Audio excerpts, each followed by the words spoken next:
നമസ്കാരം. എല്ലാ OCTV പ്രേക്ഷകർക്കും ഹൃദയം നിറഞ്ഞ വിഷു ആശംസകൾ.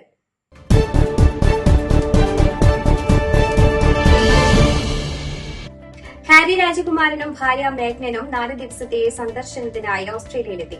സാമൂഹ്യ സേവന പ്രവർത്തനങ്ങളുമായി ബന്ധപ്പെട്ട സന്ദർശനങ്ങൾക്കൊപ്പം സ്വകാര്യ വരുമാന പരിപാടികളും ഉൾപ്പെടുത്തിയ യാത്രയാണിത്. ഓസ്ട്രേലിയയിലെ കാൻബറ, സിഡ്നി ഉൾപ്പെടെയുള്ള വിവിധ നഗരങ്ങളിൽ ഇവർ സന്ദർശനം നടത്തും. റോയൽ ചിൽഡ്രൻസ് ഹോസ്പിറ്റൽ, സൈനിക വെറ്ററന്മാർ, കുടുംബ പീഡനത്തിൽ നിന്ന് രക്ഷപ്പെട്ടവർ എന്നിവരുമായി കൂടിക്കാഴ്ചയും നടത്തും. ഇതിനോടൊപ്പം പ്രിൻസ് ഹാരി മെൽബണിൽ നടക്കുന്ന ഇന്റർ അറ്റ് സൈക്കോസോഷ്യൽ സേഫ്റ്റി സബ്മിറ്റിൽ മുഖ്യപ്രഭാഷണം നടത്തും. 2020 രാജകീയ ചുമതലകളിൽ നിന്ന് പിന്മാറിയ ശേഷം ആദ്യമായാണ് ഇവർ ഓസ്ട്രേലിയ സന്ദർശിക്കുന്നത്. 2018 അവസാനമായി ഓസ്ട്രേലിയ സന്ദർശിച്ചത്. അത് ഔദ്യോഗിക സന്ദർശനവുമായിരുന്നു.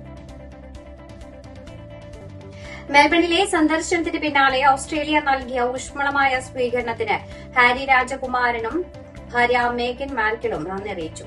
മെൽബൺ നഗരമധ്യത്തിൽ യുദ്ധവീരന്മാരുടെ കുടുംബാംഗങ്ങളുമായി കൂടിക്കാഴ്ച നടത്താൻ പോകുന്നതിനിടെയാണ് വീണ്ടും ഓസ്ട്രേലിയ എത്തിയതിൽ വലിയ സന്തോഷമുണ്ടെന്ന് ഹാരി രാജകുമാരൻ മാധ്യമങ്ങളോട് പറഞ്ഞത്.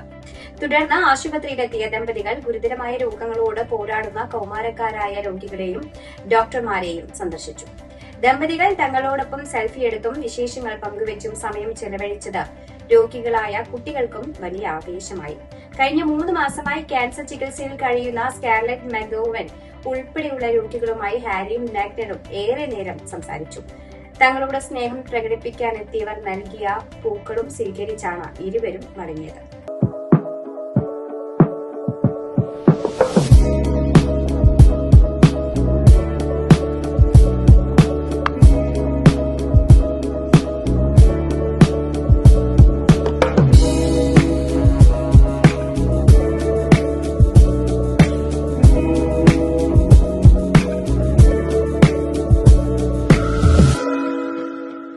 പശ്ചിമ ഓസ്ട്രേലിയയുടെ ഇന്ധന സുരക്ഷ ഉറപ്പുവരുത്തുന്നതിനായി വരും ആഴ്ചകളിൽ 4 ദശലക്ഷം ലിറ്റർ ഡീസൽ എത്തിക്കുമെന്ന് പ്രീമിയർ റോജർ കുക്ക് അറിയിച്ചു. കിമർലി മേഖലയിൽ സംഭരിക്കുന്ന ഈ ഇന്ധനശേഖരം പൂർണ്ണമായും സംസ്ഥാനത്തിന്റെ ഉടമസ്ഥയിലായിരിക്കും.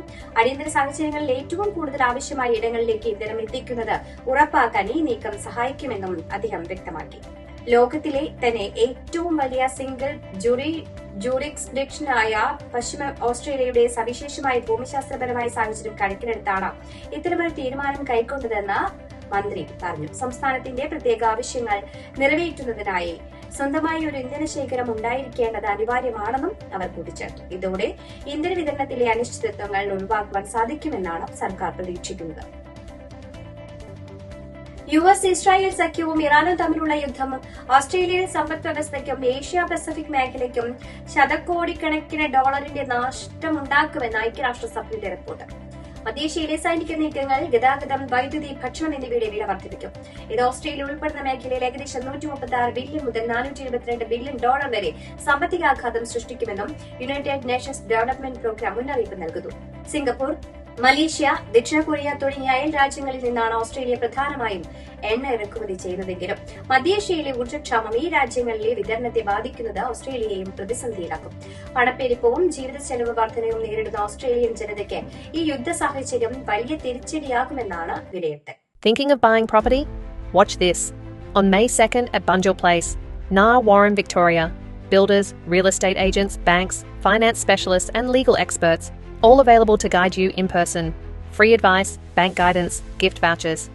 This event could save you thousands. Entry free. Register now. Link below.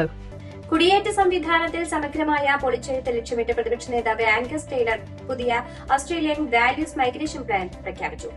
Menzies research സെന്ററിൽ നടത്തിയ പ്രസംഗത്തിലാണ് അധികാരത്തിലെത്തിയാൽ നടപ്പിലാക്കുന്ന കർശനമായ കുടിയേറ്റ നയത്തിന്റെ ആദ്യഘട്ടം വിശദീകരിച്ചത്. രാജ്യത്തിന്റെ മൂല്യങ്ങൾ അംഗീകരിക്കാത്തവർക്കും നിയമം ദുരുപയോഗം ചെയ്തവർക്കും നേരെ വാതിലടയ്ക്കുമെന്ന പ്രഖ്യാപനമാണ് ഇതിലെ പ്രധാന വശമെന്ന് അദ്ദേഹം വ്യക്തമാക്കി.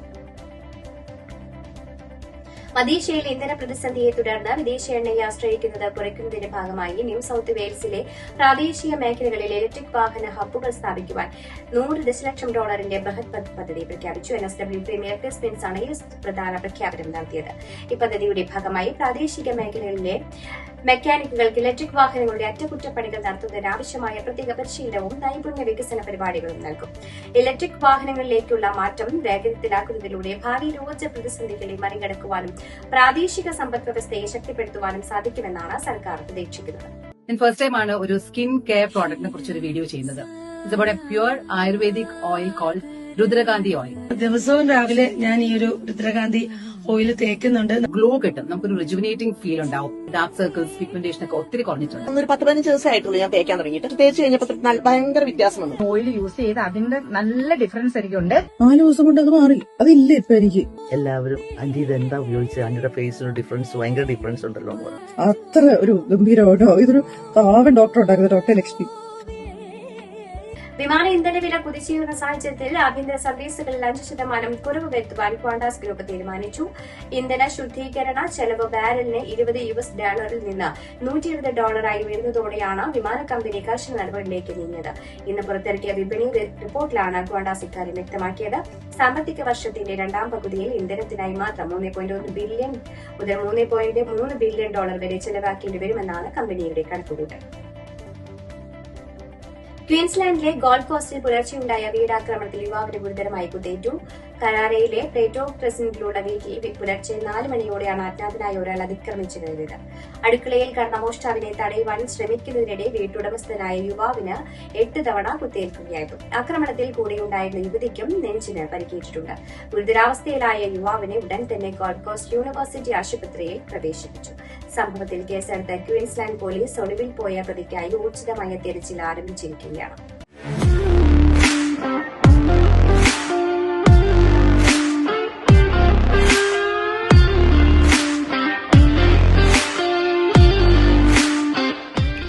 എവിടെ വരുന്നതും ഓൺലൈനിൽ നമ്മൾ സാധനം ഉണ്ട്.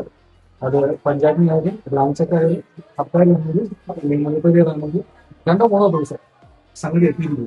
ഇപ്പം വിക്ടോറിയയിലെ എല്ലാ കടയിലും ഞങ്ങൾക്ക് കൊടുക്കാൻ പറ്റുന്നുണ്ട്. നിങ്ങൾ എല്ലാവരും മേടിക്കണം. പ്രധാനമന്ത്രി നരേന്ദ്രമോദിയും അമേരിക്കൻ പ്രസിഡന്റ് ഡൊണാൾഡ് ട്രംപും തമ്മിൽ ടെലിഫോൺ സംഭാഷണം നടത്തി 40 മിനിറ്റോളം ഇരു നേതാക്കളും സംസാരിച്ചതായാണ് റിപ്പോർട്ട്. ഇറാൻ US വെടിനിർത്തൽ നിലവിൽ വന്നതിന് ശേഷം ആദ്യമായാണ് ഇരു നേതാക്കളും തമ്മിൽ സംസാരിക്കുന്നത്.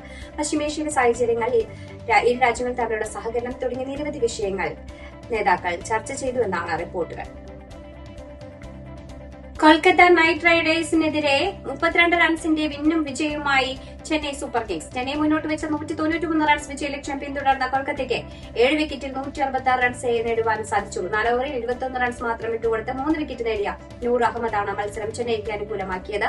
കൊൽക്കത്തയുടെ നിരയിൽ രമൺദീപ് സിംഗ് 35 റൺസ് നേടി. ഇതോടുകൂടി വാർത്താ ബുള്ളറ്റിൻ ഇവിടെ അവസാനിക്കുകയാണ്. എല്ലാ പ്രേക്ഷകർക്കും നല്ലൊരു ദിനം ആശംസിക്കുന്നു. കൂടുതൽ വാർത്തകളുമായി നാളെ കണ്ടുമുട്ടാം. എല്ലാവർക്കും നന്ദി, നമസ്കാരം.